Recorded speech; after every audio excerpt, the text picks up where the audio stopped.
Heart attack से लगातार हो रही युवाओं और बच्चों की मौत पर गुजरात सरकार की बनाई कमेटी ने अपनी रिपोर्ट को पेश कर दिया है। कमेटी ने 5 साल के आंकड़ों पर की रिसर्च के बाद साफ किया है कि कोरोना महामारी या कोविड वैक्सीन से हार्ट अटैक से हो रही मौतों का कोई लेना देना नहीं है। कमेटी की रिपोर्ट के मुताबिक हार्ट अटैक से मौतों की तादाद में कोई तेज बढ़ोतरी भी नहीं हुई है। इस रिपोर्ट में यह जरूर कहा गया है कि खराब लाइफस्टाइल और परिश्रम की कमी के कारण लोग हार्ट अटैक के अब ज्यादा शिकार हो रहे हैं, यानी कि स्वस्थ गरबे खेलते हुए या कोई स्पोर्ट्स एक्टिविटी करते हुए, कोई आदमी जिम के अंदर एक्सरसाइज करते करते जिसको हमको लगता है कि ये तो बहुत ही फिट है, इसको हम रोल मॉडल मानते हैं, तो फिर भी ऐसा क्यों हो रहा है? तो इसके अंदर बहुत सारे कारण ऑलरेडी हमने एस्टेब्लिश किए हुए हैं, साइंस ने भी एस्टेब्लिश किए हैं, पूरे वर्ल्ड ने एस्टेब्लिश किए हुए हैं कि जिसमें एक हार्ट अटैक डेफिनेटली एक जवाबदारी कारण है।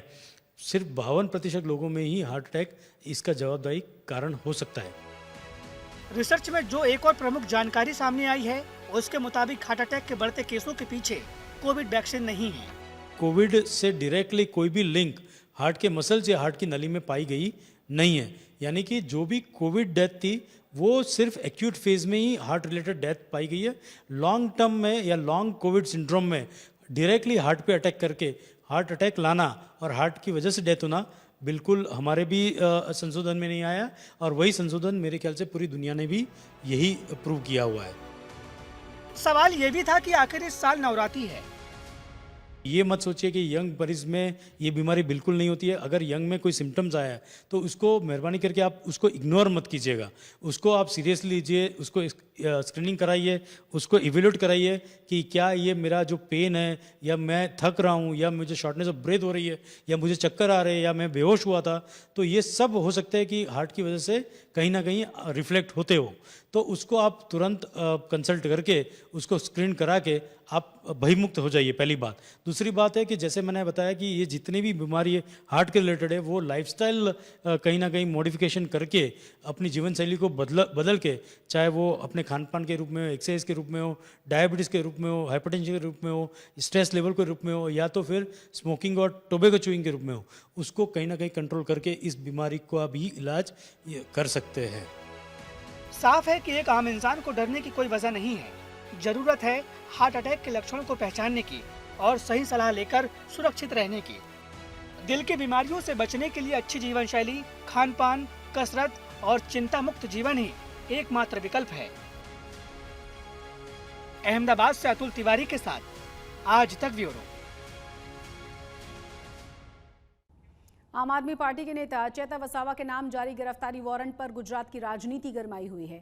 पुलिस एक तरफ चेता वसावा की तलाश में जगह जगह पर छापेमारी कर रही है, वहीं गुजरात आम आदमी पार्टी के नेता सरकार पर चेतरभाई वसावा ऊपर और एमनी पत्नी ऊपर भाजप द्वारा खोटी फरियादों करीने परेशान करवानुं नक्की करायुं। एना विरोधमां आज आम आदमी पार्टीना हजारों आगेवानो, आदिवासी समाजना आगेवानो आज भेगा थवाना हता, परंतु भाजपे पोलीसनो संपूर्णपणे दुरुपयोग करवानो जाणे नक्की कर्युं छे।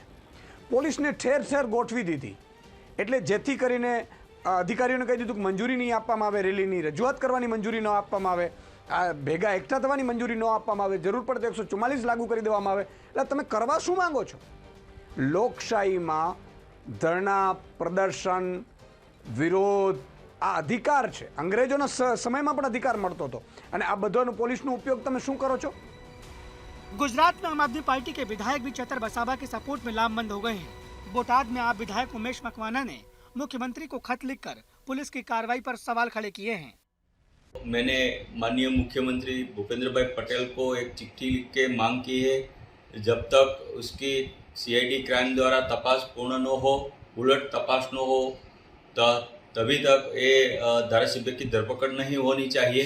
और साथ ही जो धर्मपत्नी है चेतरभाई वसावा जी की, उसकी धरपकड़ के तुरंत उसको रिहा करना चाहिए, और जो झूठा मुकदमा डाला गया है उसको तुरंत निकाल करना चाहिए। और साथ ही विपक्ष का आवाज़ जो दबाने की कोशिश कर रही है, तो वो एक लोकशाही की मतलब हत्या ही है। वहीं गुजरात में आम आदमी पार्टी के सीनियर लीडर गोपाल इटालिया ने चेतर वसावा की पत्नी की गिरफ्तारी को लेकर बीजेपी पर कई गंभीर आरोप लगाए हैं। उन्होंने अपने एक्स अकाउंट पर लिखा, चेतर भाई वसावा के सामने दर्ज की गई एफआईआर में लिखी गई घटना के एक एक शब्द को अगर हम 1000% सच मान लेते हैं, फिर भी चैतर भाई की पत्नी के सामने कोई आरोप नहीं है, उनकी पत्नी की कोई भूमिका नहीं है। पूरी एफआईआर में शिकायतकर्ता ने चैतर भाई की पत्नी के खिलाफ एक शब्द का भी आरोप उल्लेखित नहीं किया गया है। एक निर्दोष बीमार आदिवासी महिला को इस तरीके से प्रताड़ित करना भाजपा की जाहिलियत है, हैवानियत और दुष्टता का प्रमाण है। हालांकि आम आदमी पार्टी के आरोपों पर बीजेपी ने भी पलटवार किया। नर्मदा से बीजेपी सांसद मनसुख वसावा का कहना है कि फॉरेस्ट विभाग और गुजरात पुलिस अपने नियमों के मुताबिक कार्रवाई कर रही है। चैतर वसावा शुरू से ही लोगों को धमकाते आए हैं। आ धारासभ्य बन्या पछी वावाझोड़ामां लाइट गई तो एने लईने सीधो चैतरभाई त्यां जीईबीनी ऑफिसमां ए पहोंची गया अने त्याना कर्मचारीओ साथे गाड़ागाड़ी करी। आम एने अनेक प्रकारनी आवी खोटी टेव छे। कोई पण कार्यकर्ता गाममां पण कोई एमनी सामे बोले तो जे हाथमां आव्युं लाकड़ो आव्युं तो लाकड़ो ए मारी देवानी एने आदत छे। तो आ खरेखर एने आ प्रकारनुं शोभतुं नथी अने आने लईने डेडियापाड़ा तालुका ना लोकोने पण अपील करूं छुं मैं कि आपणे डेडियापाड़ा तालुकाने शांति जळवाय। सामे दिवाળી आवे छे, बधा दिवाळीनी तैयारी करे अने सारी रीतना कायदानुं काम छे। चैतरभाई गुनो कर्यो छे तो ए तपास रीतना योग्य दिशामां थवानुं छे। आ लोकशाहीनी अंदर कोईने कोई खोटी रीतना कोई हैरान करतुं नथी। उधर आप बीजेपी की इस फाइट में कांग्रेस भी कूद पड़ी है। नवसारी के वांसदा से कांग्रेस विधायक और आदिवासी नेता अनंत पटेल चैतर वसावा के समर्थन में आ गए हैं। अनंत पटेल ने गुजरात सरकार और पुलिस की कार्रवाई को निंदनीय बताया है। एमने केटला सरकारी तंत्रना ता डीएफओ होय के कोईपण वन मंत्री होय के कोईपण सरकारी तंत्रनुं केटलुं दबाण आव्युं हशे अने दबाणवश थईने एणे फरियाद नोंधावी छे। आवा अनेक वखत प्रश्न अमारा जेवा धारासभ्य पासे आवतो होय, परंतु जनप्रतिनिधिना विरोधमां फरियाद नोंधाती होय अने आवी फरियाद होय तो एक वखत जनप्रतिनिधिने पूछवुं पण पड़े के आ घटना कई हती, परंतु एमने पूछ्या वगर तात्कालिक फरियाद नोंधावी, एमना घरे जईने एमनी पत्नीनी अटकायत करी। खूब निंदनीय घटना छे अने आदिवासी समाजमां आक्रोश छे। अमे मुख्यमंत्रीने पत्र पण लख्यो छे। जो मुख्यमंत्री आमां दरमियानगीरी न करे तो आवनारा दिवसमां अंबाजीथी उमरगाम सुधी अमे मोटुं आंदोलन करीशुं। गुजरात में इस वक्त जंगल, जमीन और आदिवासी नेताओं की राजनीति गरमाई हुई है, लेकिन इस बीच ये भी जानना जरूरी है कि आप विधायक चैतर वसावा ने ऐसा क्या गुनाह किया है जो पुलिस उनकी गिरफ्तारी पर आमादा है। दरअसल नर्मदा पुलिस के मुताबिक विधायक चैतर वसावा और उनकी पत्नी पर जमीन के एक मामले में वन कर्मियों को धमकी देने, पुलिस के काम में बाधा पहुंचाने और अवैध रिवॉल्वर से फायरिंग करने का आरोप है। चैतर वसावा का वन विभाग की जमीन पर अवैध कब्जे में हाथ है। कुछ किसानों ने वन विभाग की जमीन पर खेती की थी जिसे नष्ट कर दिया गया था। इसी विवाद में चैतर वसावा ने वन विभाग के एक कर्मचारी को घर बुलाकर मारपीट की और अवैध रिवॉल्वर से गोली चलाई।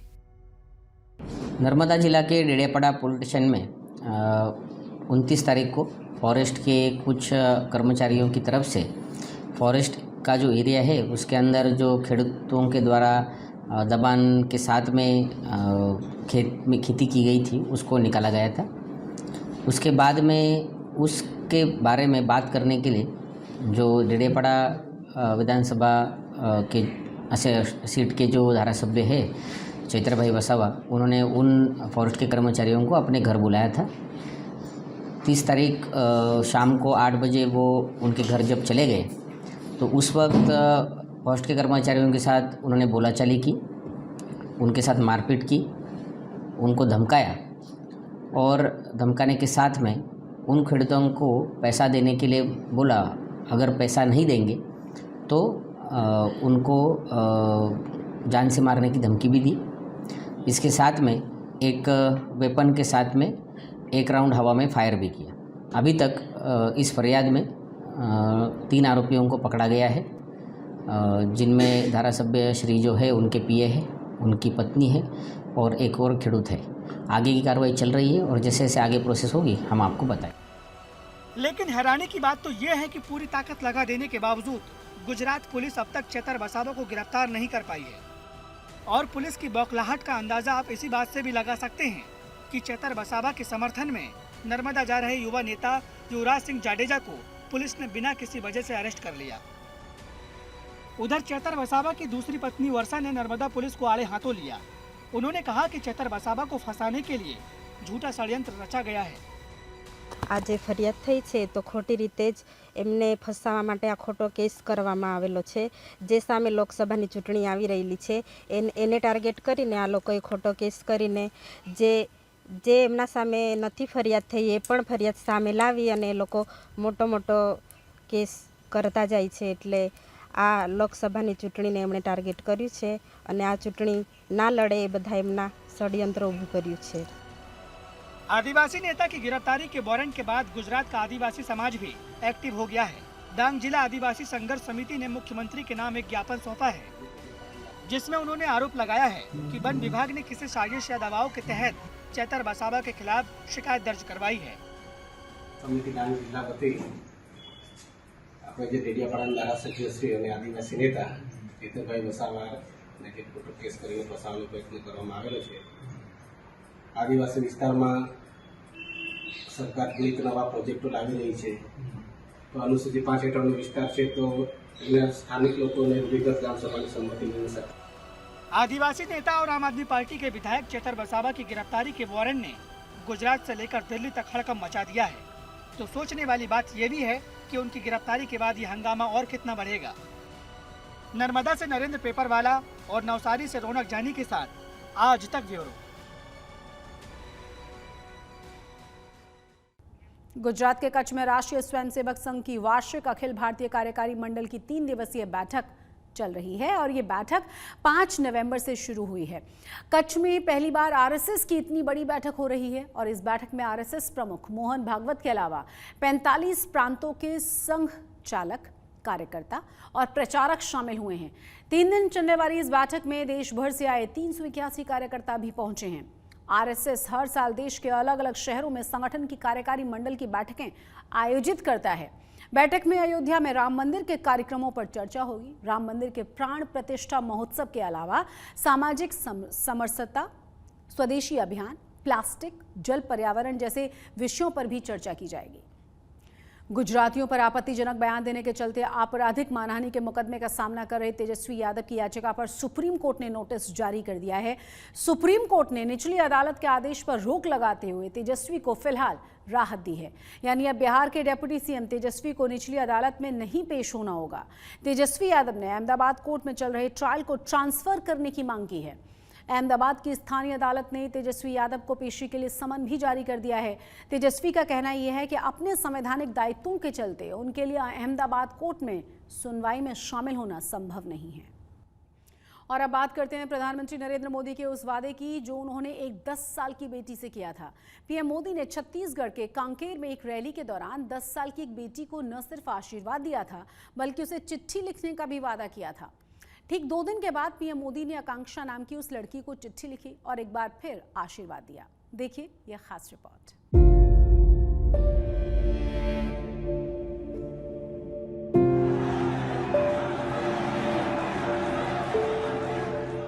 बेटी, मैंने तुम्हारी ये तस्वीर देखी है.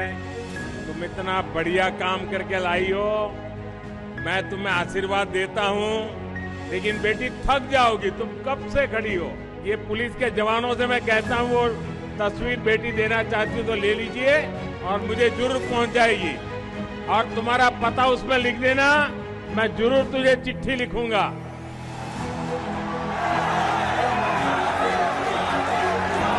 दस साल की आकांक्षा से पीएम मोदी ने जो वादा 2 नवंबर को छत्तीसगढ़ के कांकेर में एक रैली के दौरान किया था वो आज पूरा कर दिया. छत्तीसगढ़ की बेटी से जो वादा पीएम मोदी ने एक रैली के दौरान किया था वो उन्होंने निभाया और 10 साल की आकांक्षा को चिट्ठी लिखकर उसे आशीर्वाद दिया. पीएम ने अपनी चिट्ठी में लिखा कि आप जो स्केच लेकर आई थी वो मुझ तक पहुंच गया है. इस स्नेहपूर्ण अभिव्यक्ति के लिए बहुत बहुत धन्यवाद. भारत की बेटियां ही देश की उज्जवल भविष्य हैं. आप सभी से मिलने वाला ये स्नेह और अपनापन राष्ट्र की सेवा में मेरी ताकत है. हमारी बेटियों के लिए एक स्वस्थ, सुरक्षित और सुविधाओं से युक्त राष्ट्र का निर्माण ही हमारा लक्ष्य है. ये पूरा मामला 2 नवंबर का है, जब पीएम मोदी छत्तीसगढ़ के कांकेर में विजय संकल्प रैली को संबोधित करने पहुंचे थे. इसी दौरान उनकी नजर भीड़ के बीच खड़ी एक 10 साल की लड़की पर पड़ी जिसके हाथों में पीएम मोदी का एक स्केच था। पीएम ने मंच से ही बच्ची को आशीर्वाद दिया और तस्वीर भेजने के साथ ही उसे चिट्ठी लिखने का वादा भी किया। बेटी, मैंने तुम्हारी ये तस्वीर देखी है, तुम इतना बढ़िया काम करके लाई हो, मैं तुम्हें आशीर्वाद देता हूँ, लेकिन बेटी थक जाओगी, तुम कब से खड़ी हो। ये पुलिस के जवानों से मैं कहता हूँ, वो तस्वीर बेटी देना चाहती हो तो ले लीजिए और मुझे जरूर पहुंच जाएगी, और तुम्हारा पता उसमें लिख देना, मैं जरूर तुझे चिट्ठी लिखूंगा।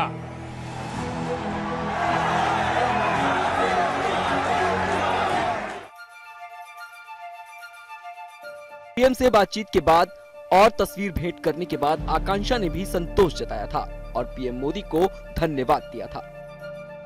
मुझे बहुत दिन से मैसेज मिल रहा था, हर कोई बात कर रहा था कि मोदी जी यहाँ आ रहे हैं, यहाँ आ रहे, तो मैंने सोचा कि चलो आज मोदी जी से मिल के रहूंगी। 2 नवंबर का वाकया खबरों में तो आया, उसके बाद ओझल हो गया। दुनिया भले ही इस वादे को भूल गई, लेकिन पीएम मोदी अपना वादा निभाना बखूबी जानते हैं। उन्होंने 10 साल की बेटी से किया हुआ वादा निभाया और 4 नवंबर को ही आकांक्षा को चिट्ठी लिखकर आशीर्वाद दिया।